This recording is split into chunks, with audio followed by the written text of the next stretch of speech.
से प्रभु को स्मरण करी अभिभाषण रखी। तो रामम लक्ष्मणम द्रुपदम रघुवीरम सीतापति सुंदरम काकुस्तम करुणाकरम गुणनिधि विप्रिय धार्मिकम राजवीरम सत्यसंधम दशरथतनयम श्यामलम शांतमूर्ति वंदे लोकाभिरामम रघुकुलतिलकम राघवम रावणारी। जय श्री राम, जय जगन्नाथ। आज भोगरे जो भाई सांस्कृतिक कार्यक्रम कहले अतिथि बिल्कुल मु नुहे आपण मानकर पुआ निश्चित भाव में कारण बहुत कनिष्ठ अच्छी समस्त माँ मान उपस्थित समस्त गुरुजन मान मोर भूमि प्रथम अनुरोध करी समस्त ये कमेटी मेंबर मान नूतन नूतन पिला सुजोग दिंतु यही कार्यक्रम यही प्रभुंर राम नाम चर्चा विगत आउ 100 वर्ष पर्यंत आम कहीं नथिबा आम पीढ़ी पर पीढ़ी प्रभु श्री रामचंद्र को मन पकाउथिबे यही कार्यक्रम माध्यम बहुत जिन शिक्षा पाइचु से जो परिवार से सृष्टि होती रामकर नाम से परिवार भी केते महत्वपूर्ण परिवार निज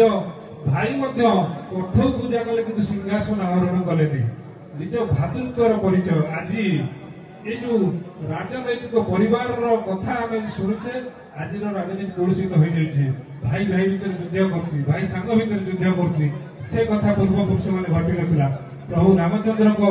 से मुहूर्तवाणी बुझा दरकार भाई भाई प्रति केते भल पाइबा जे जो जहाँ जाऊ जो राजनीति जो चलता चलो किंतु घर को आसिले भाई पाखे भाई जो ठिया जो कथा रखी भाई भाई पाखे ठिया केवे युद्ध हारेना बापा जिते पुओ पाखे थाए से सभार हारेना यह निहाती महत्वपूर्ण कथा एटा बुझा दरकार आज युवपीढ़ी केवे निजर सांगसाथी हो भाई प्रति हो परिवार प्रति हो निजर गाँ माटी प्रति हो एकता रहा निहाती जरूरी जहाँ ये सांस्कृतिक कार्यक्रम माध्यम शिक्षा पहुंचे। प्रभु श्री रामचंद्र ग्रामर समस्त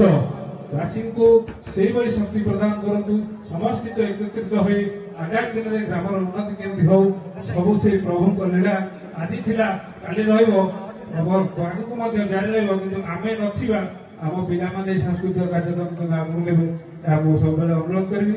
निश्चित भाव में कृतज्ञ आपण पाखे पहुंची पार्ची आपण आमे चिंता करूँ केमती यही गाँव पिला माने भविष्य में अलग अलग जगह जाए सब कार्यक्रम करूँ जहाँ बहुत बहुत धन्यवाद अनुष्ठान को समस्त बहुत